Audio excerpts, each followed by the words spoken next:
میرا نام آسیہ ہے، میری عمر 27 سال ہے۔ میری شادی 4 سال پہلے ہو گئی تھی۔ ہم 4 بہنیں تھیں اور جہاں صرف لڑکیوں کا ہی ڈیرا ہو وہاں ماں باپ اپنی عمر سے پہلے ہی بوڑھے ہو جاتے ہیں۔ ہمارے گھر بھی کچھ ایسا ہی تھا۔ میرے ماں باپ غربت کی چکی پیستے بہت جلد ضعیف ہو گئے۔ بڑی 2 بہنوں کی شادی ایک ہی گھر میں ہوئی تھی، وہ دونوں اپنے گھر میں خوش تھیں۔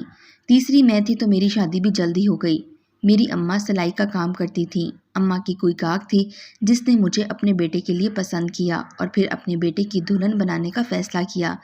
جلدی اس نے میرے ماں باپ سے میرے رشتے کے متعلق بات کی۔ اندھے کو کیا چاہیے، 2 آنکھیں۔ میرے ماں باپ کو جب یہ پتہ چلا کہ وہ عورت رشتہ مانگنا چاہتی ہے تو انہوں نے فوراً رشتے کے لیے ہاں کر دی۔ میری سب سے چھوٹی بہن کو ڈاکٹر بننے کا بہت شوق تھا اور ماں باپ بھی چاہتے تھے کہ وہ پڑھ لکھ جائے۔ میں بچپن سے ہی پڑھائی لکھائی میں زیادہ اچھی نہیں تھی اور میری بہنیں بھی بس میٹرک تک کی تعلیم حاصل کر سکیں، اس لیے ہم جلد ہی اپنے گھروں کی ہو گئیں۔ میرے شوہر لوگ صرف 2 ہی بھائی تھے۔ میرے شوہر کا نام اسفن تھا جبکہ چھوٹا دیور رحمان دبئی میں رہتا تھا اور وہاں اس کی دکانیں تھیں۔ وہ ادھر ساتھ ساتھ پڑھائی کرتا اور ساتھ ہی کاروبار بھی کرتا۔ میری ساس ایک اچھی خاتون تھی، ہمیشہ مجھ سے اپنائیت اور محبت سے بات کرتیں۔ انہوں نے کبھی مجھے گھر کی کمی محسوس نہیں ہونے دی کیونکہ وہ مجھے اپنے ہاتھوں سے بیاہ کر لائی تھیں۔ اس کے بعد میرے سسر بھی مجھے دل کے بہت اچھے انسان لگے، مگر تھوڑے وقت بعد ہی مجھے ان کی حقیقت پتہ چل گئی کہ وہ ایک عیاش پرست انسان ہیں اور رنگین طبیعت کا مزاج رکھتے ہیں۔ ایک روز مجھے پتہ چلا کہ میری ساس کے دماغ میں ٹیومر ہے اور وہ بیمار رہتی ہیں۔ مجھے یہ سن کر بہت دکھ ہوا کیونکہ میری ساس میں مجھے ہمیشہ میری ماں نظر آتی تھی۔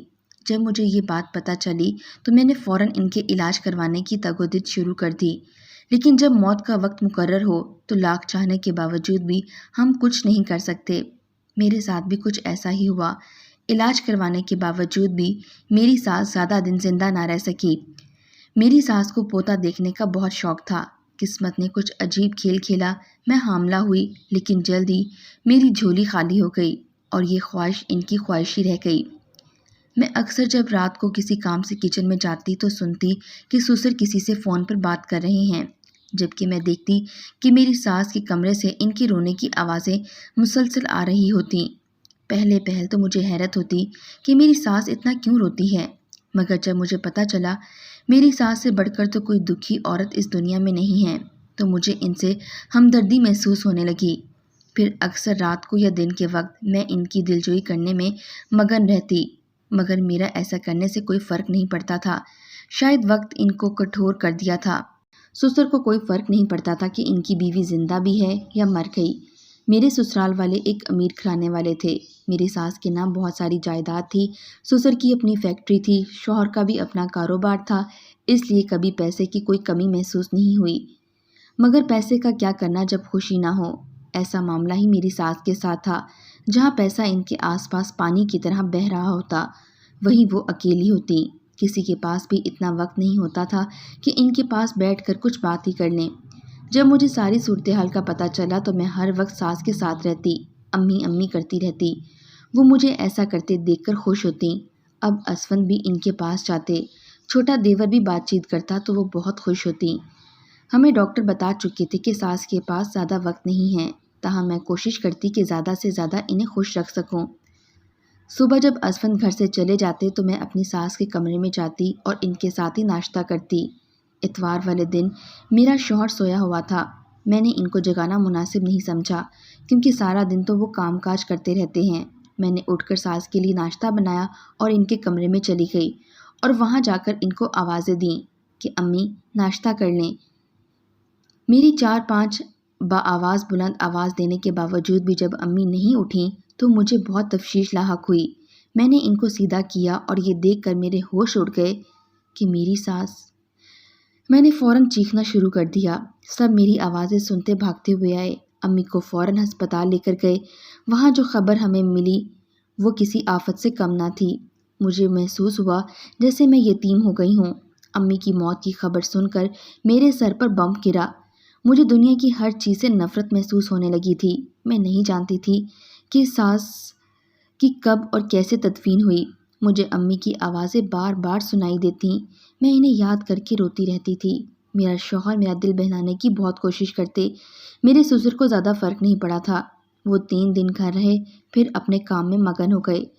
وقت کا کام ہے گزرنا، تو وقت گزرتا گیا۔ میرے سوشل سرکل میں یہ باتیں گردش کرنے لگیں کہ میرے سسر کا افیئر چل رہا ہے، آفس کی ہی کوئی لڑکی ہے۔ بڑے لوگوں کی یہ باتیں عام ہوتی ہیں، اس لیے میرے شوہر نے زیادہ اہمیت نہیں دی۔ دبئی میں میرے دیور نے اپنی پسند کی شادی کر لی۔ سب اپنی اپنی زندگیوں میں مگن تھے، ہر ایک دوسرے سے بے خبر تھا، کسی کے ساتھ کیا ہو رہا ہے کسی کو پتہ نہیں تھا۔ زندگی اپنی رفتار سے گزر رہی تھی کہ ایک رات اچانک میرے سسر نے ہمارے سروں پر دھماکہ کیا کہ انہوں نے کسی سے شادی کر لی ہے، پھر نئی ساس میرے سر پر مسلط کر دی۔ نئی ساس کا نام جہاں آرا تھا، وہ بہت ماڈرن تھی، دنیا کو اپنی ٹھوکر پر رکھنے والی تھی۔ شاید اس کی خوبصورتی تھی کہ اس عمر میں بھی سسر کا دل اس پر آ گیا۔ مرد شاید کبھی بوڑھا نہیں ہوتا، وہ تا عمر ہی جوان رہتا ہے، یا شاید اس کے جذبات جوان رہتے ہیں۔ یہی ہمارے گھر کا بھی معاملہ تھا۔ ڈھلتی عمر نے میرے سسر کو مزید جوان کر دیا تھا، یا پھر دولت کے نشے نے ان کو بگاڑ کر رکھ دیا تھا، یا پھر یوں کہیں کہ ڈھلتی عمر کے ساتھ ساتھ وہ اپنے بڑھاپے کے سہارے کے لیے دوسری شادی کرنا چاہتے تھے، تو انہوں نے دوسری شادی کر لی۔ میری ساس کو مرے ابھی 5 سال بھی نہیں ہوئے تھے کہ میرے سسر نے دوسری شادی کر لی۔ نئی ساس کو گھر آئے تقریباً 1 سال ہی ہو گیا تھا۔ کچھ ہفتوں بعد ہی پتہ چلا کہ میری ساس زیادہ دیر کمرے میں پڑی رہتی ہیں۔ اس کے ہونے نہ ہونے کا زیادہ پتہ ہی نہیں چلتا تھا، کیونکہ وہ اپنے کمرے سے بہت کم نکلتی تھیں، یا تو کھانے کے وقت ہی کمرے سے باہر نکلتی تھیں، یا پھر جب کوئی کام ہوتا تو اس کے غرض سے ہی نکلتی تھیں۔ پہلے میں بہت حیران تھی ان کی اس حرکت پر، پھر وقت کے ساتھ ساتھ ان سب کا عادی ہو کر میں نے سب کچھ رب پر چھوڑ دیا۔ وقت گزرتا گیا، اور اس گزرتے وقت میں میری نئی ساس میں بس صرف اتنا ہی فرق آیا تھا کہ وہ اب تھوڑا بہت کمرے سے باہر نکلنا شروع ہو گئی تھیں۔ ہمارے گھر کے صحن میں ایک کچی سی جگہ تھی جہاں ایک قبر بنی ہوئی تھی۔ اب زیادہ تر وقت میری ساس اس قبر کے گرد منڈلاتی رہتی تھیں اور روتی رہتی تھیں، اور اگر کوئی وہاں جاتا تو وہ کسی کو بھی اس جگہ پر نہیں جانے دیتی تھیں، جس کی سمجھ مجھے نہیں آ رہی تھی کہ وہ ایسا کیوں کر رہی ہیں۔ میں جب بھی وہاں جانے کی کوشش کرتی وہ مجھے ڈانٹ کر رکھ دیتی۔ پھر ایک دن میں نے ہمت کر کے ان سے پوچھا کہ یہ کس کی قبر ہے، تو کہتی یہ میرے بچے کی قبر ہے، اور زور زور سے رونے لگ جاتی، ہائے میرا بچہ مر گیا۔ اپنی نئی ساس کی یہ بات سن کر میں ساس کو یوں دیکھ کر سوچ میں مبتلا ہوئی کہ کیسا بچہ؟ میرے شوہر لوگ تو صرف 2 ہی بھائی تھے، پھر یہ کس کی قبر ہے؟ میں اس سوچ میں پڑ گئی تھی کہ آخر ماجرا کیا ہے۔ سوچ کر جب میرے دماغ نے جواب نہیں دیا، تب میں نے ساری بات اپنے شوہر کے سامنے رکھ دی۔ تب اس نے مجھے بتایا کہ پچھلے کچھ مہینوں میں جب تم اپنے میکے گئی ہوئی تھی، تب میری نئی ساس حاملہ ہو چکی تھیں، مگر اس کا بچہ مر گیا، یہ اس کی قبر ہے۔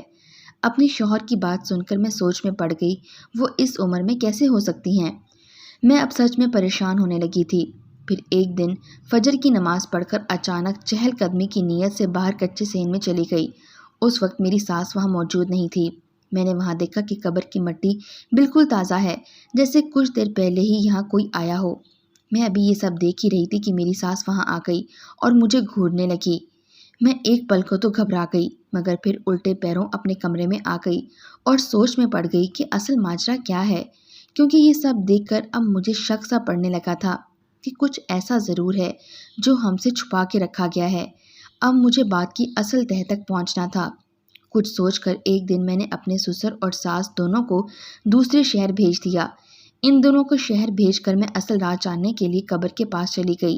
ایک پل کے لیے تو میرے ہاتھوں اور پیروں دونوں نے ڈر کے مارے کام کرنا ہی چھوڑ دیا تھا، مگر میں نے پھر بھی ہمت نہیں ہاری اور اللہ کا نام لیا اور جلدی جلدی سے قبر کھودنے لگی۔ قبر کھود کر دیکھ کر میرے ہوش اڑ گئے۔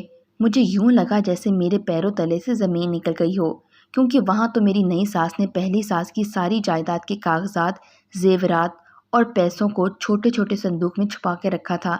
یہ سب دیکھ کر مجھے اپنے پیروں پہ کھڑا رہنا مشکل لگ رہا تھا۔ مطلب صاف ظاہر تھا کہ میری نئی ساس ایک فراڈیا عورت تھیں، جو ہم سب کی آنکھوں میں دھول جھونکنے کی کوشش کر رہی تھیں۔ سب کچھ جاننے کے بعد میں نے ساری بات اپنے شوہر کو بتا دی۔ سب کچھ سننے اور دیکھنے کے بعد میرا شوہر غصے سے آگ بگولا ہو گیا۔